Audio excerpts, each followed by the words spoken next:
Done speaking.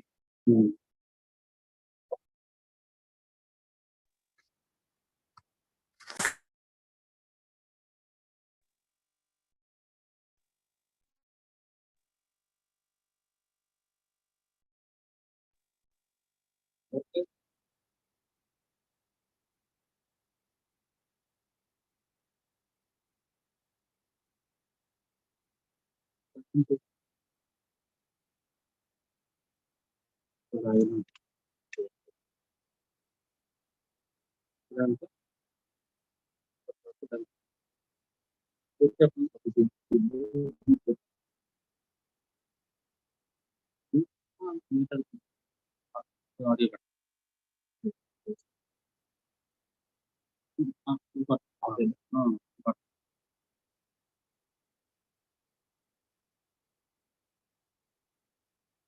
Even what?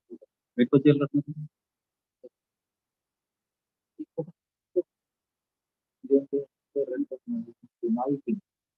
అన్న ఉంది నా లీవ్ అంటే ఇల్లు పెట్టంటే లేకపోతే బయటకు వెళ్ళిపోతాను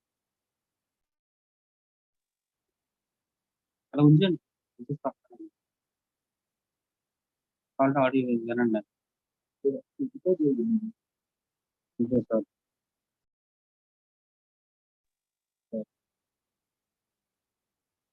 అందుకని ఎవరు మాట్లాడలేదు ఎవరు ఆడదండి అందరు పార్టిసిపెంట్స్ మనం మన వాయిస్ వెళ్తున్నాం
Hello, am I audible? Audible. Yes, ma'am, audible. Hello, am I audible? Yes, of course, audible. Okay, thank you. Here I am having some network issues. Network issues. రాలేదు ఇంతసేపు ఏమండి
Priyanka ji.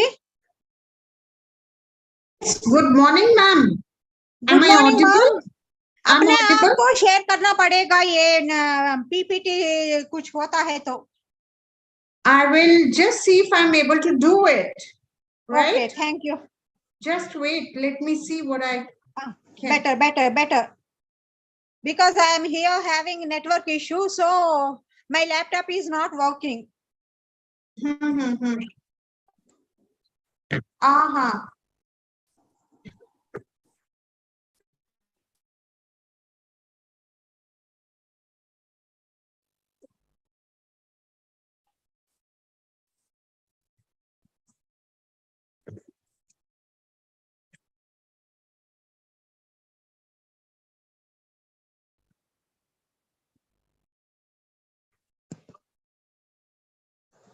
May I start now?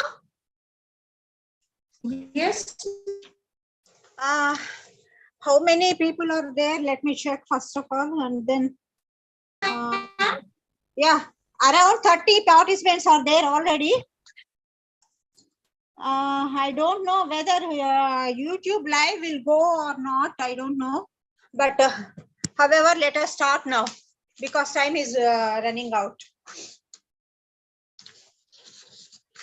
Good morning to you all.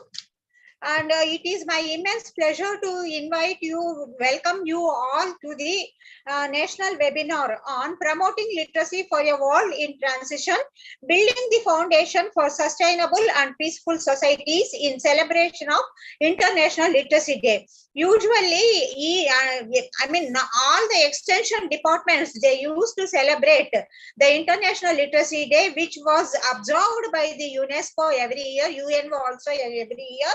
And this year's UNO theme is promoting literacy for a world in transition, building the foundation for sustainable and peaceful societies. Which means for the sustainable, which emphasis was laid on sustainable development, and also the literacy should lead for that development of the sustainable livelihoods, creation of livelihoods. This is the main theme of the theme selected by the UNO. Before starting the program, it is my immense pleasure to thank our university authorities, Professor D. Bharati, Vice Chancellor, Sri Padmavati Mahila Vishwavidyalayam, and our Registrar, Professor N. Rajani, Sri Padmavati Mahila Vishwavidyalayam, for their constant efforts in supporting us and also in organizing various programs. I must be thankful to Professor K. Anuradha Garu, Dean, School of Social Sciences, Humanities and Management, and Dr. P. Neeraja had in charge Women's Studies Center, Sri Padmavati Mahila Vishwavidyalayam, for their support. Actually, in our department today, we are organizing about 3 or 4 programs at a time. So, Dean was already held up in a meeting, offline meeting, and one of our colleagues is organizing G20 seminar on the eve of this International Literacy Day to the students and in offline mode.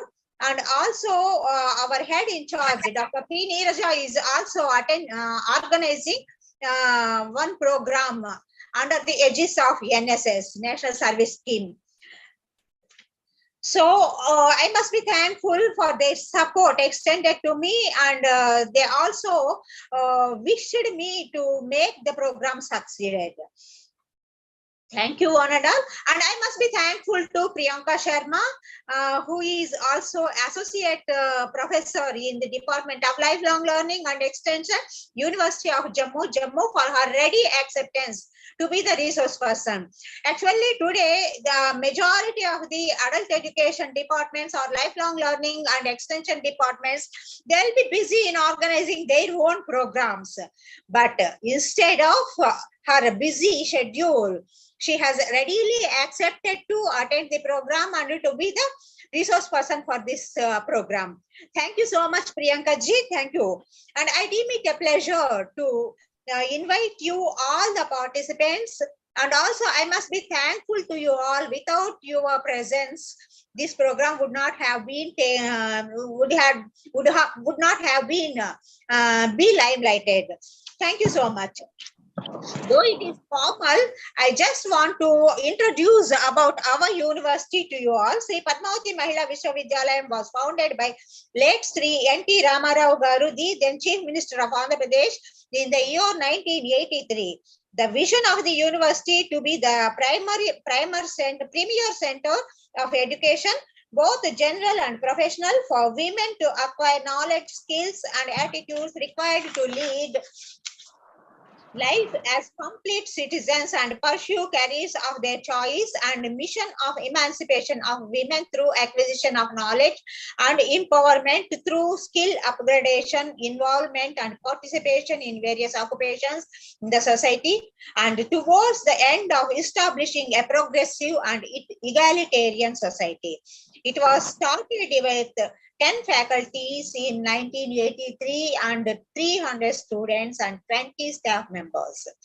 Today, the university has a student population of more than 5,000 and with academic staff of more than 200, and the contract faculty altogether comes to about 400 or 450, and offering their services in about 60 courses at the postgraduate and undergraduate level.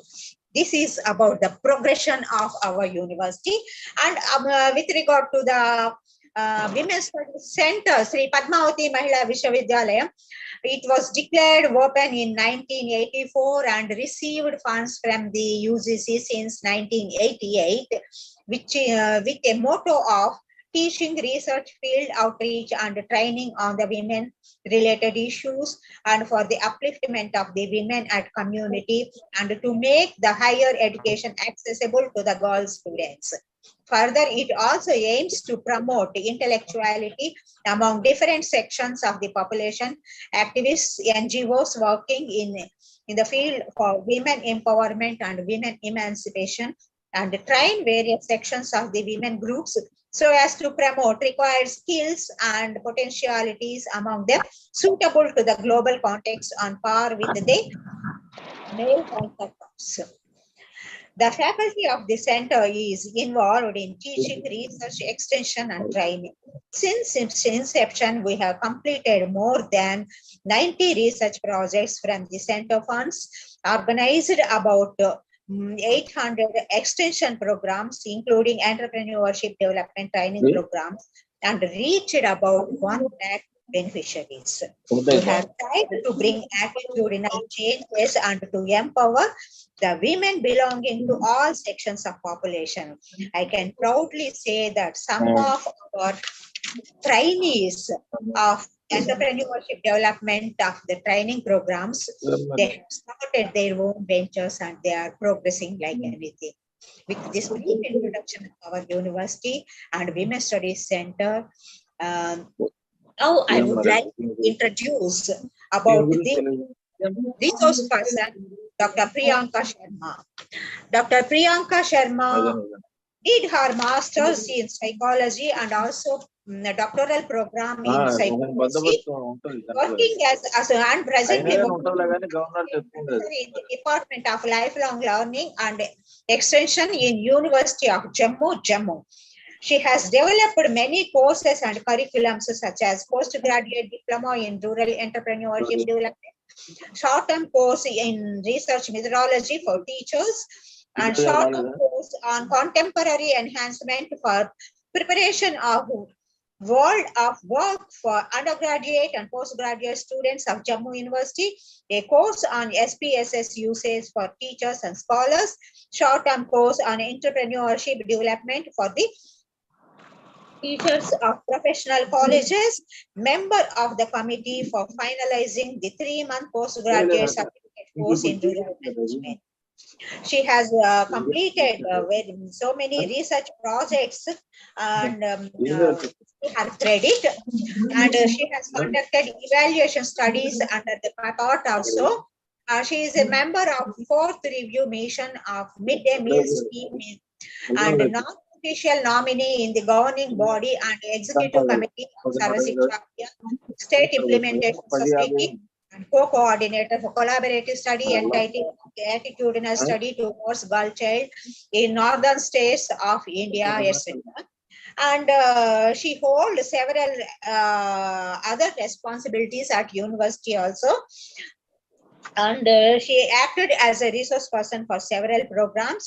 And with regard to the publications, she has published a reputed number of books and papers in journals, etc., international and national journals. And she has published more than 32 papers in reputed journals. And she has presented more than 50 papers in both national and international seminars or conferences and workshops, etc. With this brief introduction of Dr. Priyanka Sharma, now I am handing over the session to you, madam. Now it is over to you, Priyanka, madam.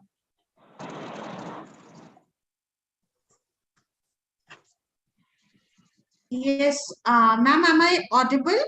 Yes, you are audible. Okay, I'm trying to install my connection on the other instrument as well, because it seems that on this particular device, it's disconnecting pretty often.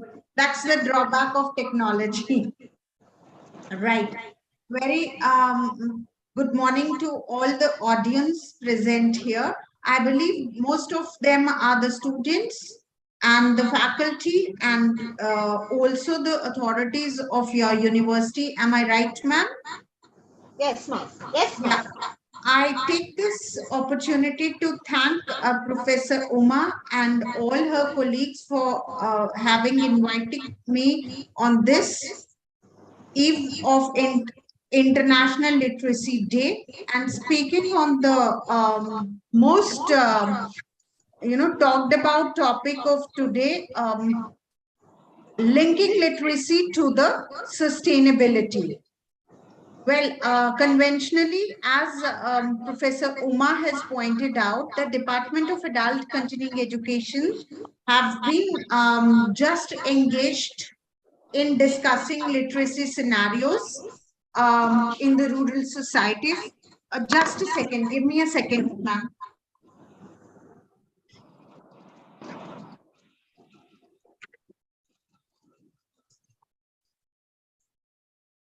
Sorry, yes. Conventionally, as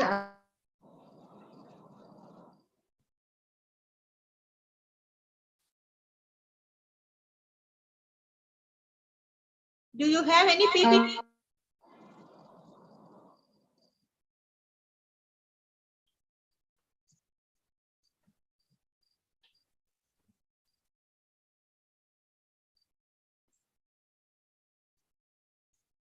Professor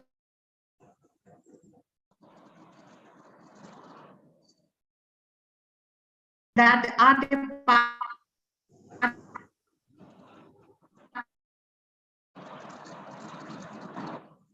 have been discussing literacy in the context of underprivileged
Priyanka? Hello?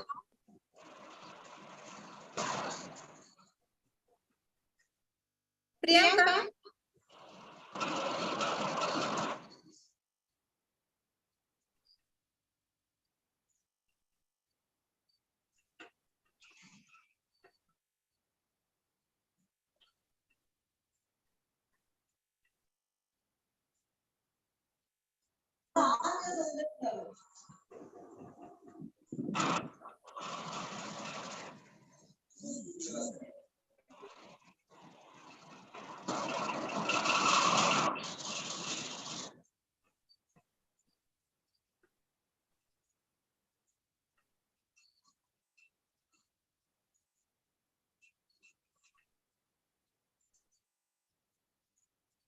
Priyanka ji? Actually, today weather is not that much good. So I think there is some network issues. Priyanka ji?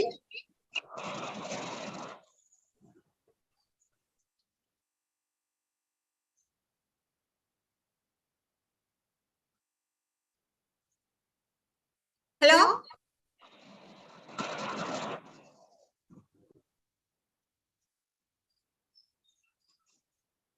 Oh my God.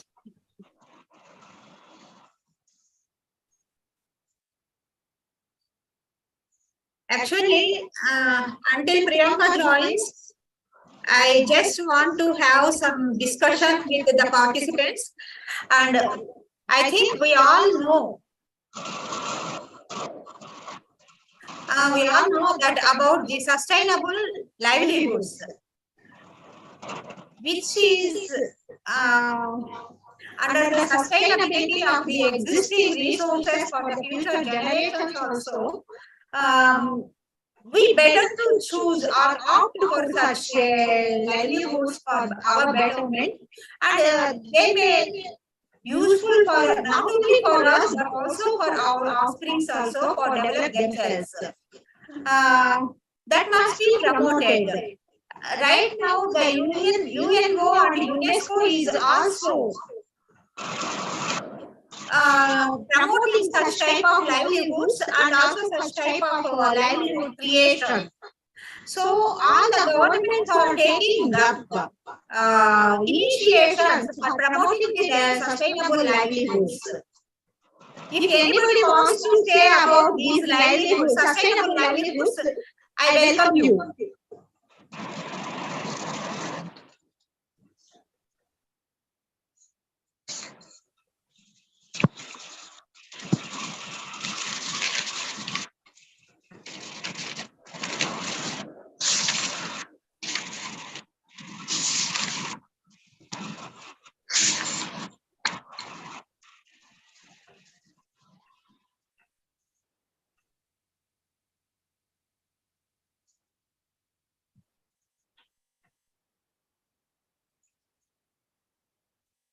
Anyone wants to say?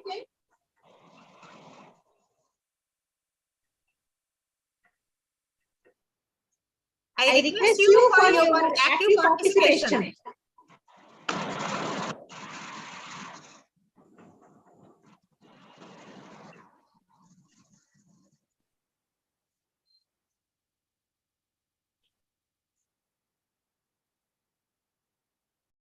Priyanka Sharma.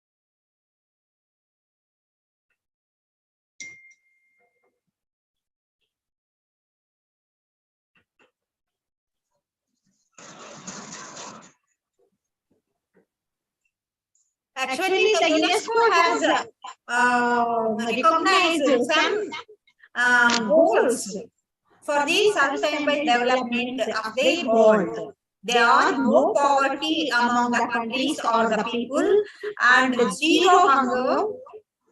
Both, of course, both are same, but we need to accept that if there is no poverty, there will be no hunger deaths will be there, and also good health and well-being and quality education. Quality education should be provided for having better livelihood options for themselves and also to live in better way. This is the fourth one. And good health is the third one, and well-being. Of course, we all know that if we have a good health, we can lead a quality life also. And the fifth goal is gender equality, which has to be witnessed. Even after our attainment of the independence, since we are witnessing the gender inequality, not only in India but also throughout the world, women are being treated as second-rate citizens. Hence, there is a need to bring out the gender equality among the societies so that we can have better and egalitarian society in the country. And clean water and sanitation is the sixth goal of sustainable development recognized by the UNESCO. And seventh one is affordable and clean energy, and which should not be harm to the environment which we are living right now. And decent work and economic growth. This economic growth must be steady, and it must be, it will decide the prosperity of the country. Hence, we need economic growth for development of our country, and it must be, and every citizen should have decent work to sustain his life. And the ninth goal is industry, innovation and infrastructure. Of course, we all know that without innovation, there is no life at all. The present ancient civilization to present civilization, we are having this type of quality to life in our lives, which was because of the innovation. And also reduce inequalities is the 10th goal of the SDG, and sustainable cities and communities is the 11th goal, and responsible consumption and production is the 12th goal, and 13th goal is climate action, and life below water should be maintained is the 14th goal, and 15th goal is life on land should be maintained, and peace, justice and strong institutions must be developed as the 16th goal, and the 17th goal is partnership for the goals. To achieve the above all the 16 goals, we need to establish people partnerships also along with the government initiations. I think now Priyanka is restored her network, and I am handing over the session to Priyanka ji. Priyanka ji, please. Yes, thank you so much, ma'am. And I apologize everybody for the disruption in the technology. Sorry, I guess all of us are busy today. But I would just begin my interaction. First of all, it's not a lecture particularly. It is just an interaction just to remember certain key goals where we as partners towards development would realize and share some of our concerns, and also how we can transact and transfer the goals in front of us into reality. Now, first, I would just like to remember why we, am I audible? Yes, you are audible. Okay, ma'am. Okay. A word from someone after a few seconds would assure me that I'm audible. Why do we commemorate days? And in particular, the Literacy Day. See, commemorating days doesn't mean that we don't do anything 364 days in a year, and on this particular day, we do everything. Am I audible? Yes, you are audible. Rani, Yeah. mute yourself, please. Should I mute myself? Yes, ma'am. Okay. So commemorating basically is a gentle reminder to ourselves to understand and realize the importance of the issue on that particular day. When we talk about literacy, we remember and we reiterate our commitment to literacy, not as a holistic agenda or a big agenda, but it is just a very simple agenda, and treating literacy as a matter of dignity and human rights. When we commemorate a day, we also take a pledge to advance the agenda of literacy towards more literate and sustainable society. The concept of sustainability, Professor Uma has very appropriately prior to me has explained and reiterated how we look at sustainability in the global and the local context. However, globally, the sustainable goals which we have defined, and or what we can say that the targets we have set under sustainable goals have to be adapted to the regional or the specific contextual scenario.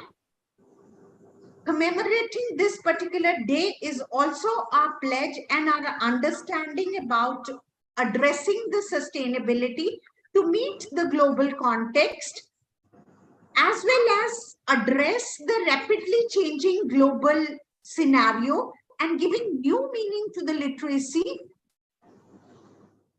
every year, every time. Commemorate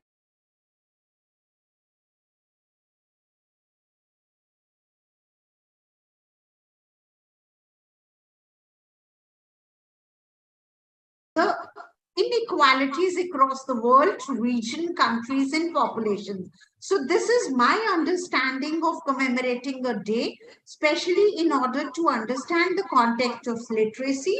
I understand it as my basic right, dignity. I also understand this concept as addressing to the global needs and scenario. I don't understand literacy and education as big inverted commas factors. Now let's probe into some of the statistics which have given a new dimension to look into the literacy dynamics of the world. We all must be realizing that low and middle income countries share of their 10-year-old children who could not read and understand the simple text with comprehension has increased drastically to 70%, which was earlier 57%. Now, what does this statistics show us? Is it statistics to celebrate? Is it a statistics to mourn? Or what does it mean?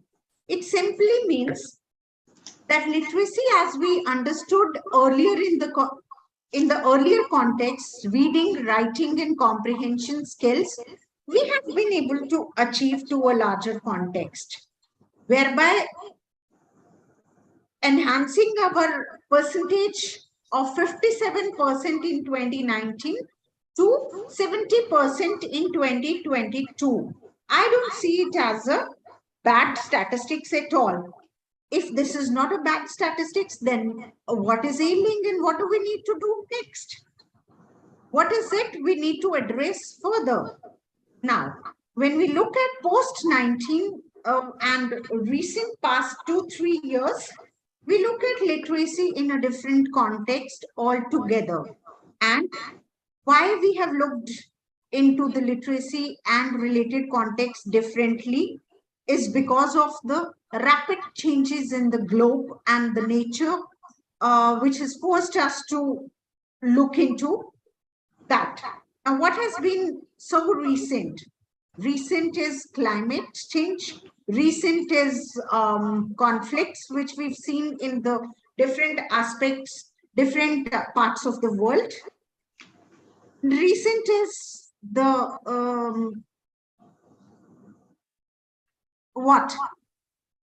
recent is the environmental scenario.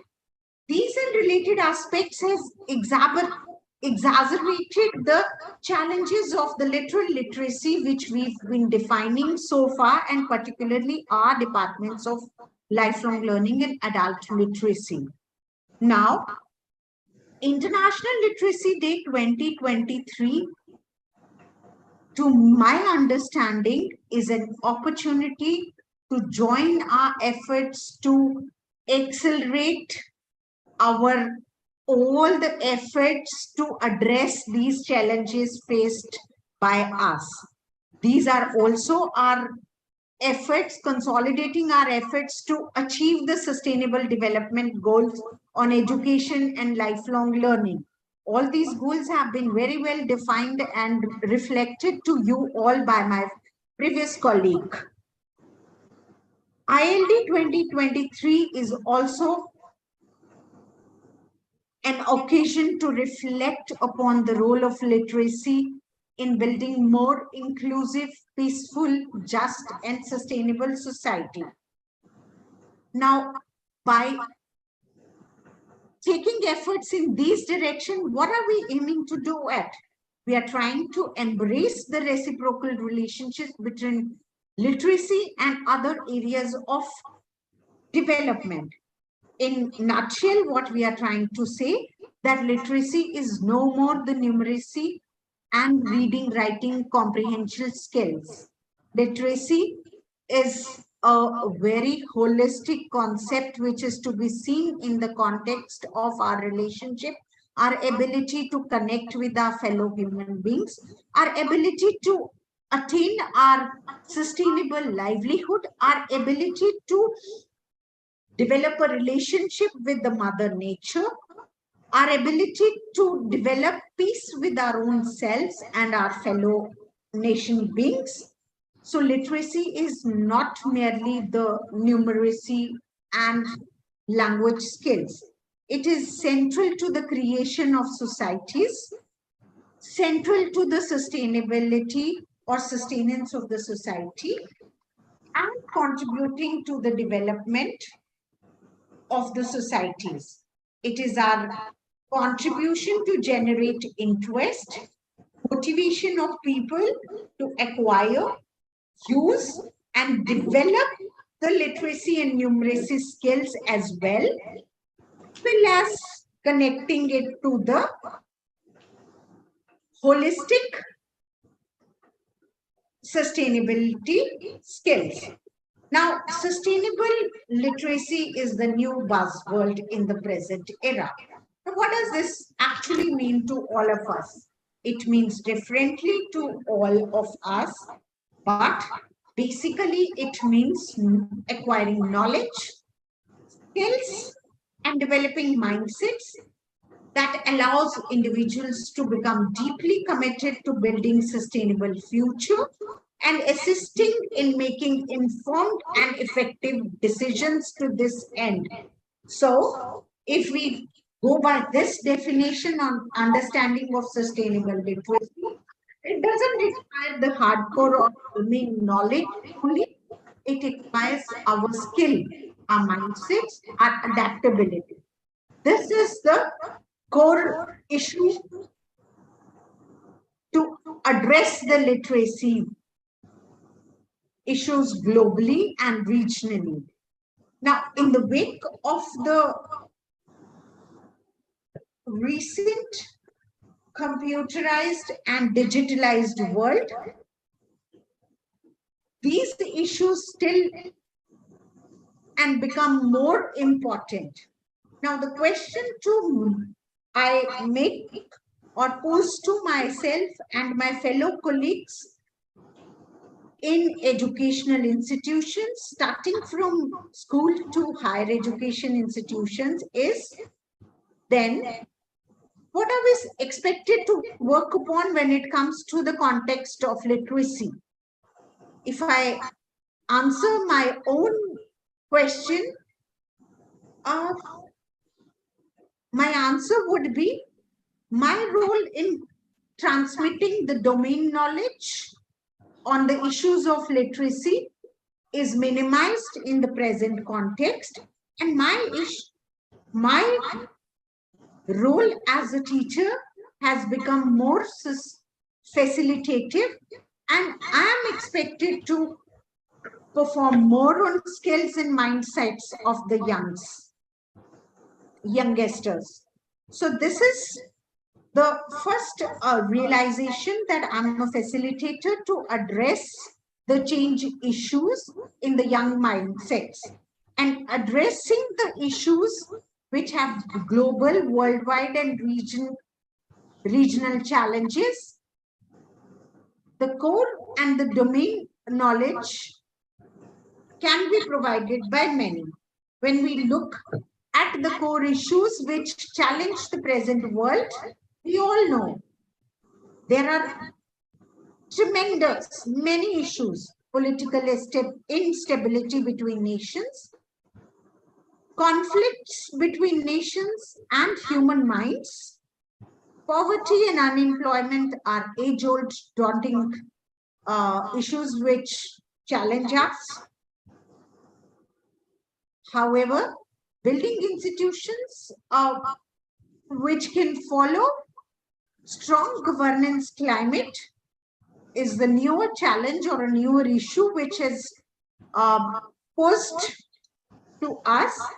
Addressing climate and global changes which are affecting the worldwide scenario every now and then is something which we need to address. Now, addressing these challenges of sustainability is not the domain of one particular subject or a discipline. We've realized this over the period of time. It is a combination of interdisciplinary efforts, interdepartmental efforts to explore the possibilities of interaction between economic, social, and environmental system, which develop a holistic scenario to address and contribute to the existing uncertainties. These uncertainties are expected to be more profound in the near future to come. To my mind, as an educationist, my responsibility is to prepare my own self and my future generations to address to the uncertainties being posed by the Mother Nature and the global scenarios. And I expect these uncertainties to be unfolded in the near future, very recurring at a very short duration of time. Now, finding solutions to the complex and dynamic sustainability constraints is not the demand of exclusively technical and practical method. It is equally important to have a profound conceptual understanding as well as understanding of the origin of these challenges, as well as our adaptability and preparedness to these challenges which can come in future. The large number of challenges to sustainability seem to stem from structure of human knowledge and its inability to perfectly analyze the world's dynamicity and complexity. Now here I would take a pause. As much as knowledge and understanding of the complex nature of challenges of sustainability is important, more complex is the perceptual understanding, and understanding the web around those complexities is important. Now, addressing the issues of sustainability then is to be governed and addressed by a holistic approach, which we can name it as a systems perspective. Now, systems perspective includes numerous elements which is regulated by complex relationships, which involves addressing high degrees of uncertainty. Systems perspective is our effort to explain, understand, and improve sustainable goals through flexible process of analyzing dynamicity, complexity, and uncertainty. Now, such a process is required for interactions between social, economic, and environmental systems. Now, here I'm going to, for a very specific approach, how we can address these uncertainty and challenges related to uncertainty.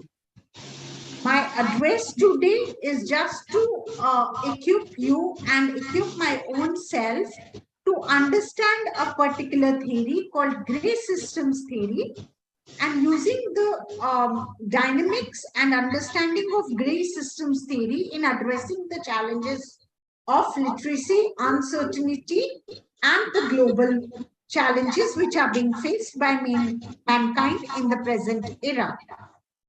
Now, what is a gray systems theory? Gray word, when it comes to our minds, it means neither white nor black.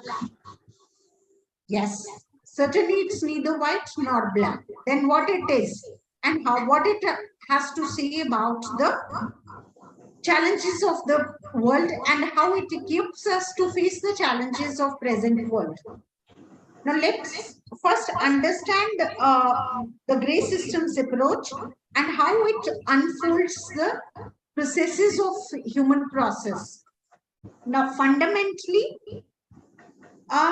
human cognition, human perception, and human knowledge are the primary or premises of understanding any complex situation. Uncertainty points to the epistemic balance caused by the incomplete information and the unknown information which we have about the knowledge. And same is true about any issue which is facing us. And same is true about the present scenario, because so much of uncertainty and imbalance is existing in the present complex world. Now, uncertainty is also associated with the unforeseen future events, pre-existing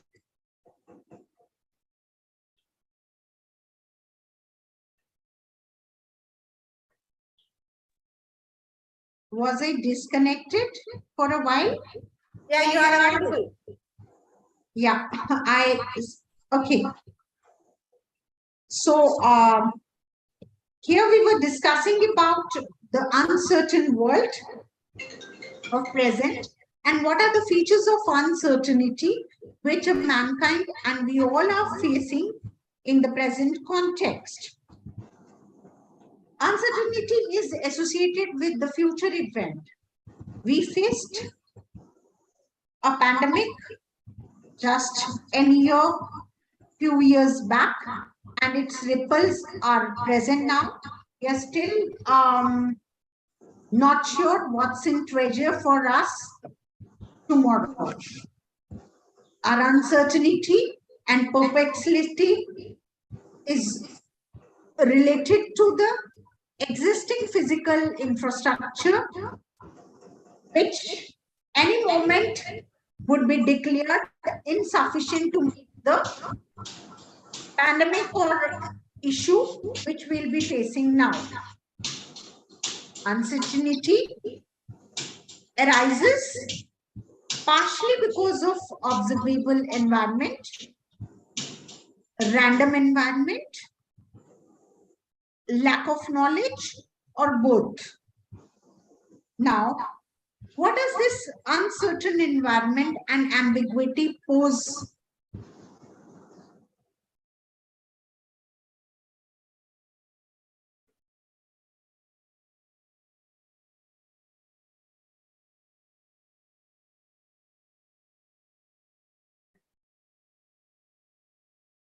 Priyanka, unmute yourself.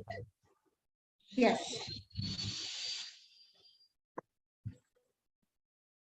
I believe we were discussing about uncertainty. Yeah. So, given the fact the present uncertain situation and what we expect in near future, probably a more uncertainties. Now, it's important to understand uncertainties and related issues pose a threat or challenge on human mind. What kind of a challenge is it? It creates a kind of perceptual grayness. It creates a kind of cognitive dissonance. What is cognitive dissonance? Cognitive dissonance is a state of uneasiness in mind. State of uneasiness in mind. Human mind is always looking for a certainty and fixed contours and striving to create a homeostasis in mind. Now, this is the greatest challenge addressing the sustainability issues, dealing with the cognitive dissonance. Cognitive dissonance is the greatest challenge which is faced by the students in the present era. It is the greatest challenge being faced by the policymakers. It is the greatest challenge being faced by each and every human being on this Mother Earth. Because students don't know that the current amount of knowledge which they are equipped with, is it sufficient enough to address his or her challenge or his or her needs of employment with in near future? No, the student is still not sure. The student is still struggling and keeping still some domain open that he or she will have to equip with the information and the knowledge which would change very soon in near future. So are policymakers and so are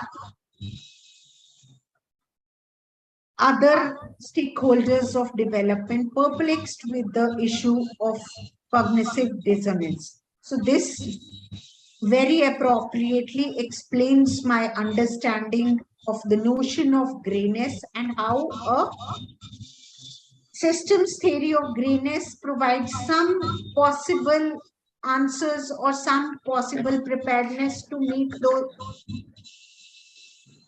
challenging phases of human mind and global world. Grayness, the notion of grayness especially is the combination when it is combined with other terms, it is compared with the notions of white and black. If this is the comparison, then white means complete and flawless and certain. And in contrast, black means totally opposite of white, means utter ignorance and impossibility of having access to any information.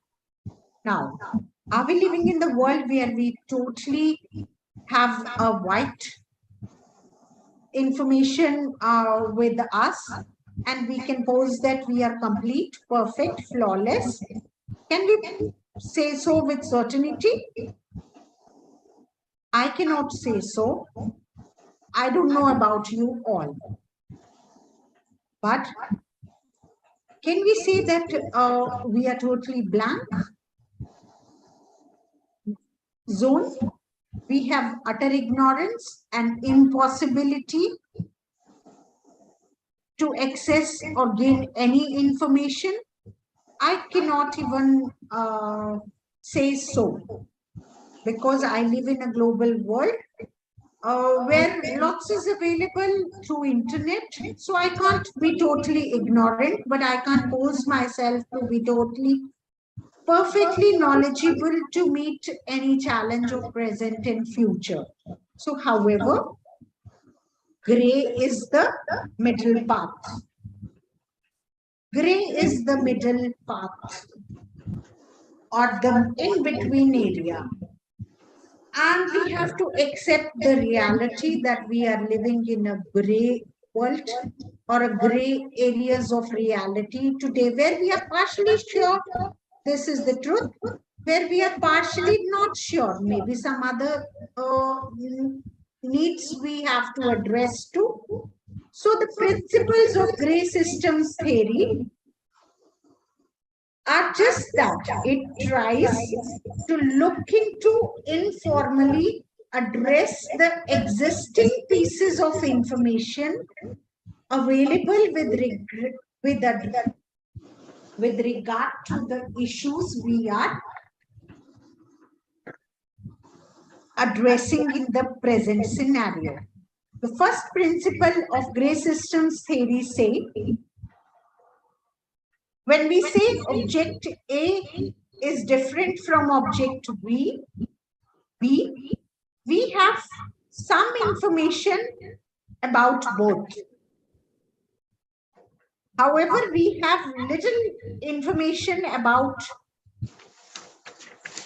one of the object. Now, on the basis of little information and little less information, what a human mind is doing usually, we are trying to distinguish two sets of objects, or two sets of nations, or two sets of information with the stronger or a defined contours. And here is where is the problem lies. Most of the problems of conflict, as explained by gray systems theory in the present world, arise from this kind of fixed contours we attribute from our little information about two sets of human beings and nation. If I'm allowed to take controversial issues of conflict between nations, in the recent past, we have faced the region of our country where I live in, facing the issues of conflict, and whether we talk about the national conflict, international conflict of Ukraine, I can very appropriately give reasons of these conflicts through this approach. With the simple reason, with the simple understanding of the Kashmir conflict, when you sitting in down south, when you say or define the conflict, you define it in certain terms, and little information you have about the J&K region and the Pakistan region. So here is the problem. The little knowledge and information which I attribute to my former, I and you attribute to both the counterparts, add complexity. I guess I have explained very appropriately how the conflicting situations with little information have aggravated in nationally and globally by the sheer less information and developing a strong holes in our mind. If I explain beyond it, it would become a political issue, so I refrain myself here.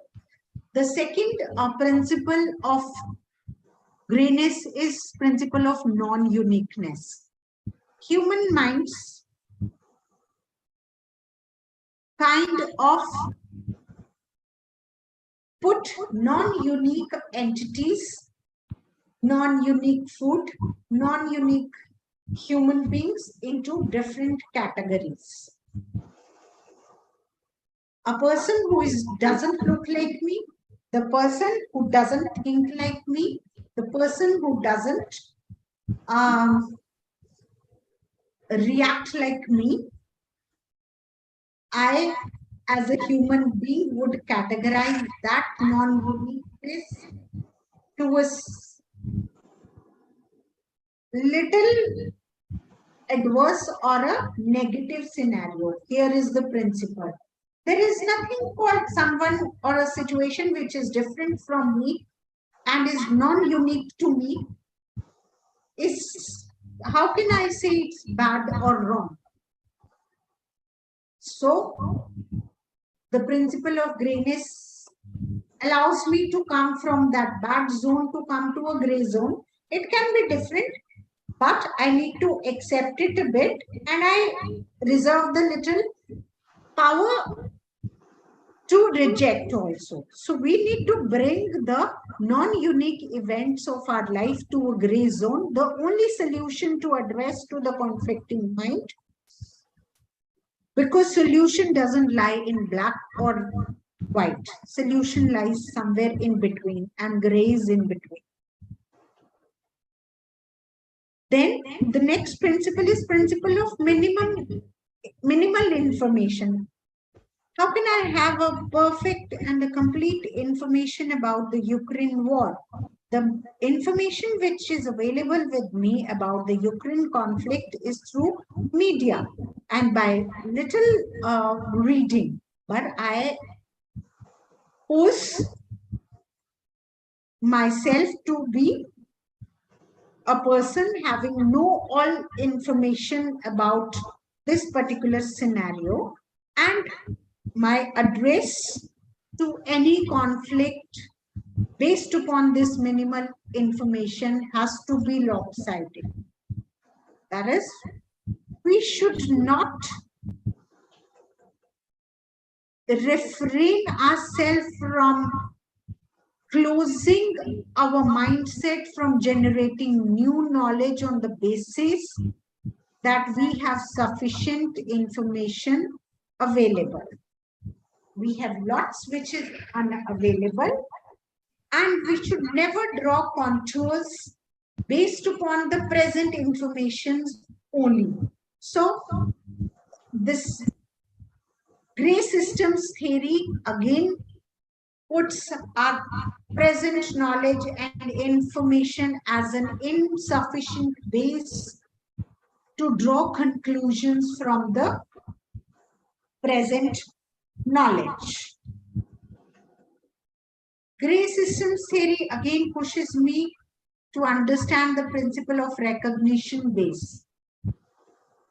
Information is the foundation based on which humans perceive and understand things. All cognition based upon the information.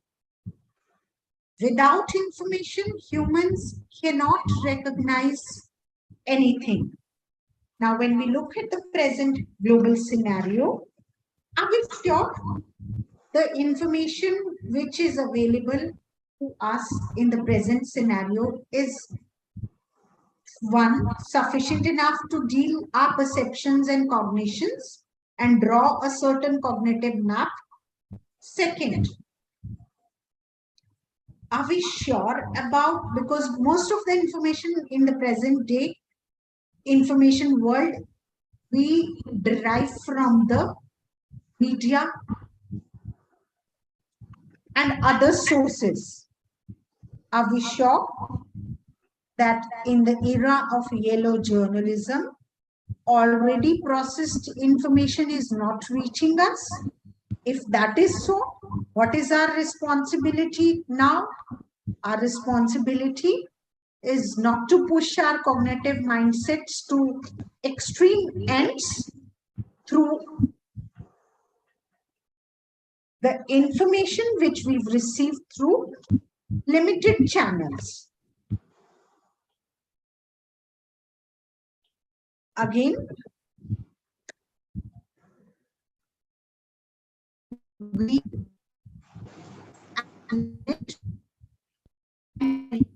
human minds again to recognize that no information which is being projected or shown to us, projected or available to us is absolute in the present context, right? One. And secondly, we are not even sure the way it is projected is the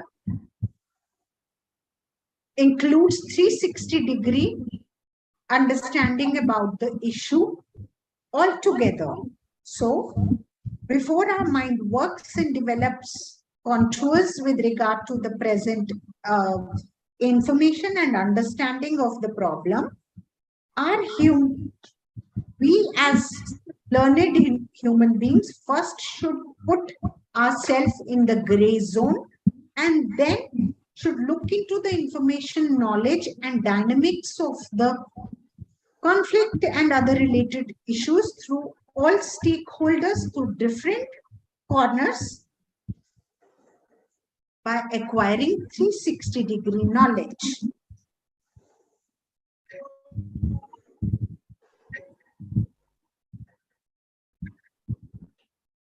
Another very, very significant principle which operates human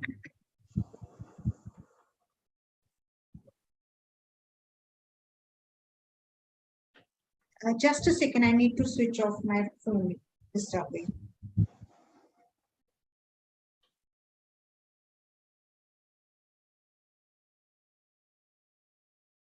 Yeah. So having known some of the dynamics and principles of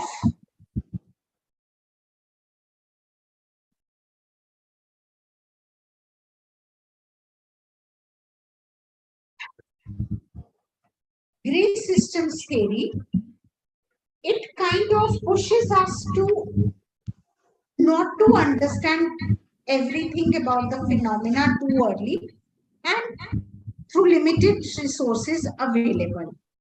Now, we've also seen, I as a psychologist would strongly say that human mind works upon the prior received information more than the predominantly old information and which has more practical phenomena.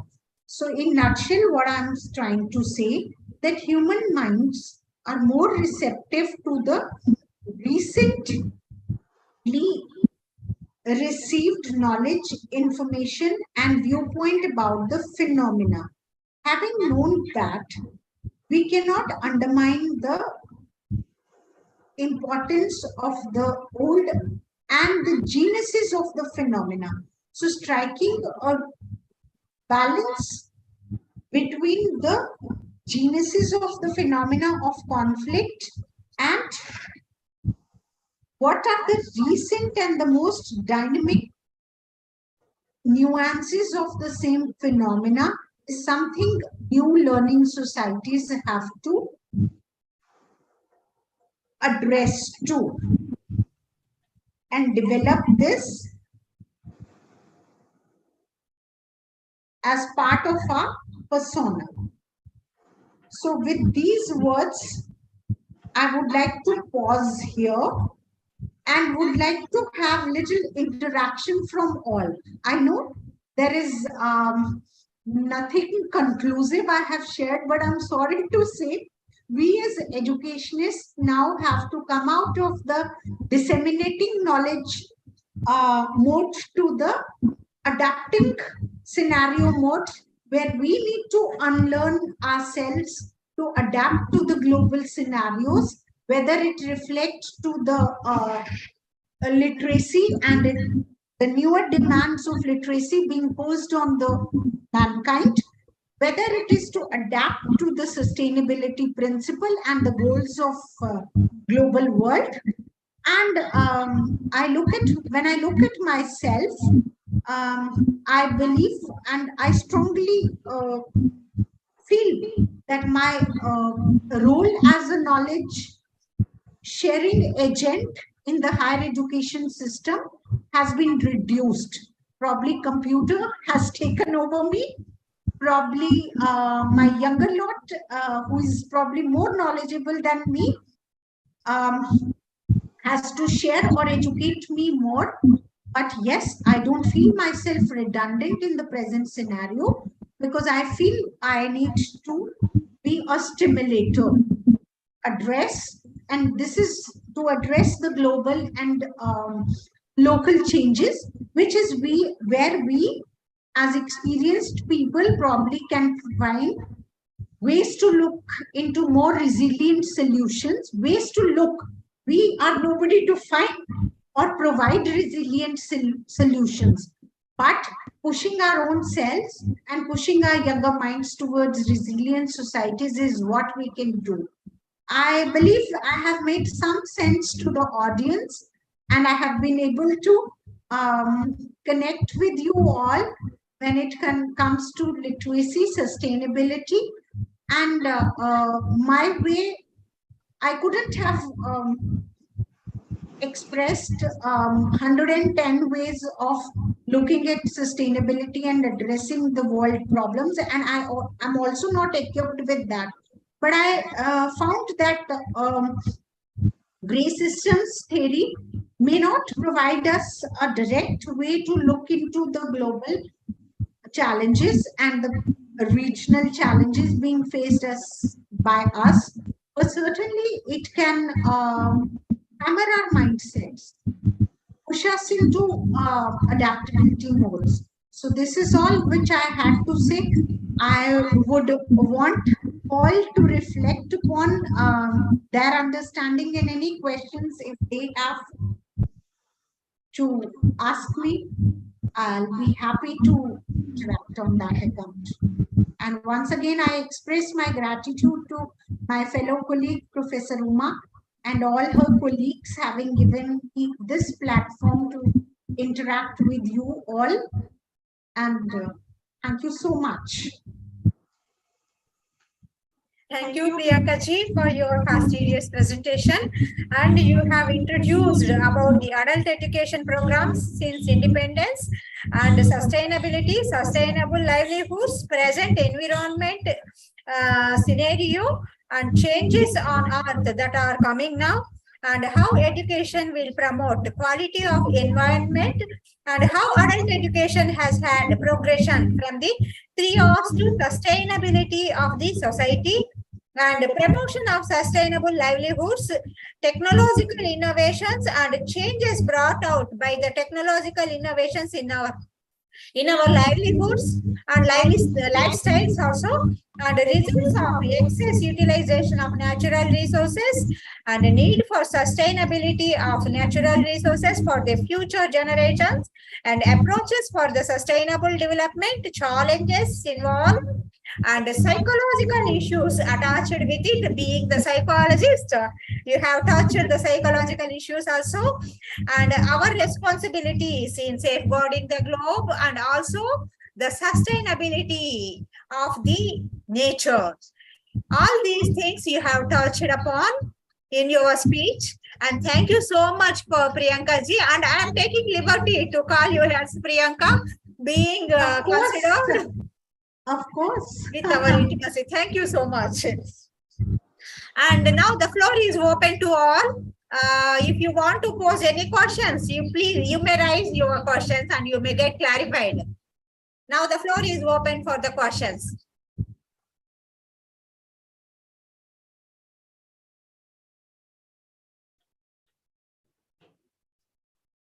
I would like to say one thing, that since the old period, ancient period, our Guru Shishya relationship is depending on the questioning and answer, that is interactive mode.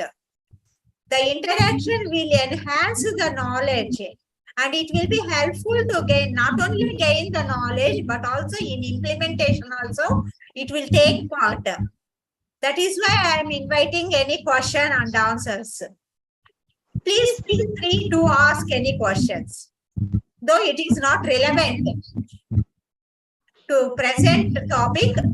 But on any adult education also you can pose questions, because Priyanka is working in lifelong learning department, so she is able to answer you well.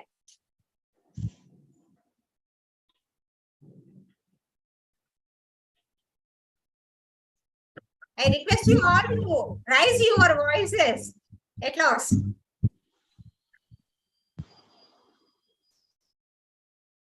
Okay, Priyanka ji, I think there are no questions at all. Probably they might have understood all the issues raised by you. Okay. Sonu Kumar, do you have any question, please? So please unmute yourself. No question, ma'am. No question, ma'am. Informative session, Priyanjali, ma'am. Then thank you. Okay. Thank you so much. Sorry, I connected from my daughter's profile. I'm Priyanka. This is Priyanjali is my daughter. I understood that. Okay. It was lovely interacting with you all. I am not sure whether I conveyed anything to you all, but certainly it was a learning for me to understand sustainability while preparing for this particular session, because theories of sustainability we've read tremendously, but I was keenly looking into how to address sustainability, because I cannot have a comprehensive knowledge of all 19 parameters of sustainability. But then as a human being, what is my responsibility to address the sustainability principle? So this is what I could understand, that I need to be more adaptive to the global challenges to be able to contribute towards sustainability. Thank you so much, everyone. Thank you, ma'am. Thank you. If anyone wants to contribute something else, you are free. Please feel free to contribute yourself. You need not to pose any questions. If you want to contribute anything, please unmute yourself and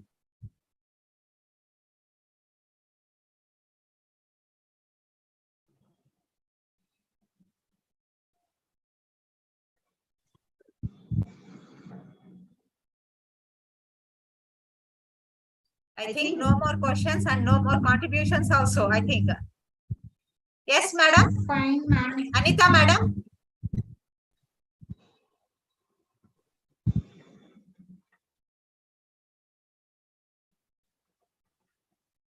Shall I go for the vote of thanks?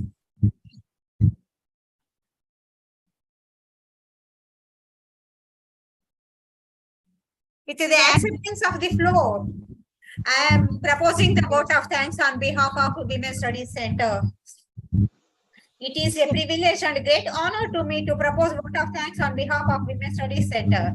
First of all, I would like to extend my sincere thanks to Honorable Vice Chancellor, Professor D. Bharati Garu, for her constant efforts in making us visible, and also our registrar, Professor N. Rajani Garu, for supporting us in all our endeavors.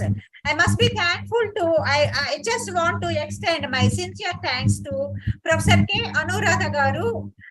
Actually, she told me that she will be available in the morning, and she wants to interact with some resource person and some of the participants during the session. That is why I shifted the program in the morning session.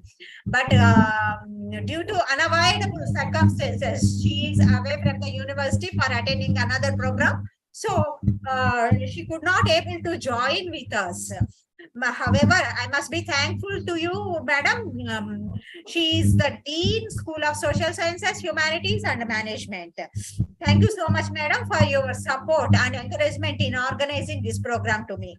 And I extend my sincere thanks to Head in Charge, Women's Studies Center, for her support extended to us in organizing all the programs. And also I must be thankful to all the faculty of Women Studies Center and Department of Women Studies for their untied efforts in making the success of this program. Thank you so much. And I must be thankful to, I must extend my warm thanks to our non-teaching staff also for supporting us and making this program a success. And I must be thankful to Priyanka also, Priyanka Sharma, the Associate Professor, Department of Lifelong Learning and Extension, University of Jammu and Jammu. Because she has whenever I ask her, she will readily accept my invitation and extend her warmth and well-wish support to me and make this program a success. Thank you so much, madam, for your ready acceptance and be with me and supportiveness to me. Thank you so much, madam. And I must be thankful to all our participants without whose participation and support, encouragement, affectionate wishes towards me, this program would not have been be lighted. Thank you so much. I request you all to extend the same support and encouragement in all our future endeavors also. Thank you so much. And now the feedback link will be pasted in the chat box, and I request you all to click on this feedback link, and after filling your feedback, you will get the certificate attached to the feedback link. Thank you so much. And thank you. Uma ma'am, a last word. Will you allow me to speak? Yes, please. Dear participants, I'm taking this audacity with your permission, Head Department of Women Studies Center's permission. Ma'am आपकी और आपके head की permission के साथ और सब participants की permission के साथ एक टुडेज सेशन का ट्रिब्यूट जो है उमा मैम की मदर को देना चाहूंगी. I hope that'll be okay with you all. A tribute to Uma ma'am's mother, whom she lost recently for having given birth to such a literally oriented, resilient human being. Due to her. Thank you all. Yes, it's true, ma'am. Without my mother, I would not have been completed my PhD, and I would not have been here with you. It is true. Thank you so much, madam. Daughter is always a reflection of a mother. As we no, actually, you know that women will have to face so many problems while reaching to the higher education level. Likewise, I too also took so many pains in reaching up to MA, and after MA also, because of my mother only, I have joined in PhD and I have completed. I was able to complete my PhD. Otherwise, I would not have been. Yes, a tribute to this mother and all mothers of it on this International Literacy Day. Thank you all. Thank you so much.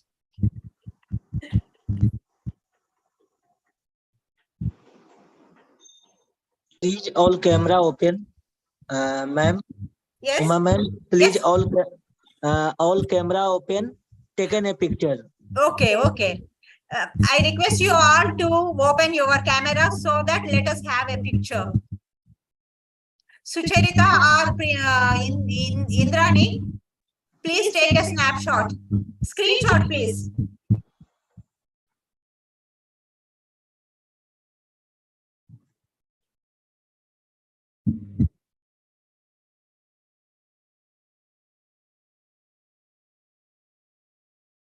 Indrani, did you take it?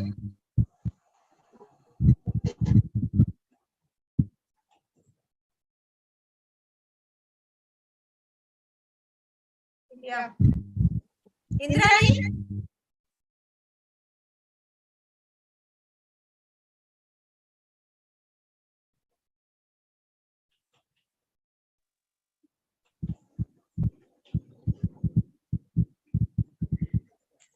Thank you, Sonu Kumar. Very good idea.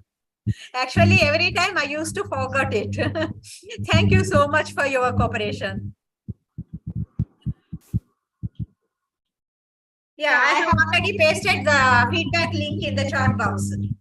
You please go through it and submit your feedback so that you will get your certificate attached to it.